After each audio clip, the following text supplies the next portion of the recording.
आदमी ने रसोई का चाकू उठाया और मछली को काटा, लेकिन हैरानी की बात यह थी कि मछली अब भी पानी में तैर रही। अपनी बेहतरीन खाना बनाने की कला से उस आदमी ने कुकिंग प्रतियोगिता की चैंपियनशिप जीत ली। एक दिन उसके शिष्य ने उसकी चाय में दवा मिला दी। हालांकि उससे कोई गंभीर परिणाम नहीं हुआ, लेकिन उस आदमी की याददाश्त चली गई। वह भिखारी बन गया और हर दिन भीख मांगकर जीने लगा। एक दिन एक लड़की सामान उठाते समय गलती से एक आलू गिरा देती, लेकिन उसी आलू ने भिखारी की किस्मत बदल दी। भिखारी ने आलू उठाकर लड़की को याद दिलाया कि उसका सामान गिर गया है। लड़की ने देखा कि भिखारी दिल का अच्छा है। उसने उसे अपने पास रखना चाहा और उसे रसोई में ले गई, छोटे छोटे काम करने के लिए, लेकिन सब उसे तुच्छ समझते। उसे सबसे गंदे और थकाने वाले काम दिए गए। जब शेफ ने उससे मांस काटने को कहा तो हैरानी की बात यह थी कि उसने जो मांस काटा उसके सारे टुकड़े बिल्कुल बराबर लंबाई के। सबने उसकी चाकू चलाने की कला की तारीफ की और कहा कि मुख्य शेफ भी उसके सामने नहीं टिक सकता। लेकिन मुख्य शेफ बहुत नाराज हुआ। उसने जानबूझकर आदमी को मुश्किल में डालते हुए कहा कि अंडा फेंटो, ऐसा कि अंडा बिल्कुल एकसार हो जाए और उसमें चॉपस्टिक सीधी खड़ी हो। जैसे ही शेफ ने कहा, आदमी ने तुरंत काम पूरा कर दिखाया। इससे शेफ के लोग भी चौंक गए। वह उसे भगाने के इरादे से बोला, सुअर के मांस पर चटनी फैलाओ, लेकिन मोटाई 1 मिमी से ज्यादा ना। अगर चटनी गिर गई तो तुम्हें जाना हो। लेकिन आदमी ने सीधे मांस को चटनी में डाल दिया, फिर अपनी आंतरिक शक्ति से अतिरिक्त चटनी सुखा दी।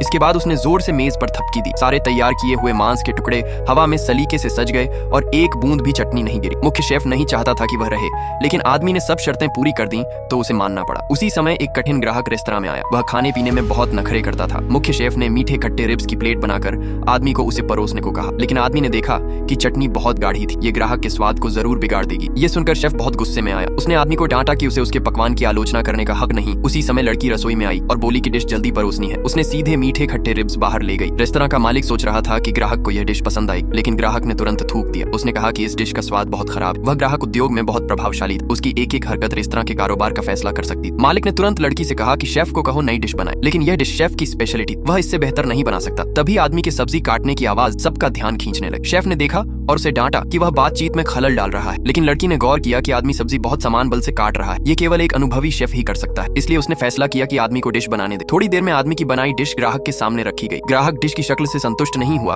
तभी आदमी ने हथौड़ा उठाया और डिश के चारों ओर लिपटी मिट्टी को तोड़ दिया। खुशबू ने पूरा हॉल भर दिया और वह महक फिनिक्स की तरह हवा में मंडराने लगी। ग्राहक खाने का इंतजार नहीं कर पाया, लेकिन तभी एक और अनहोनी हो गई।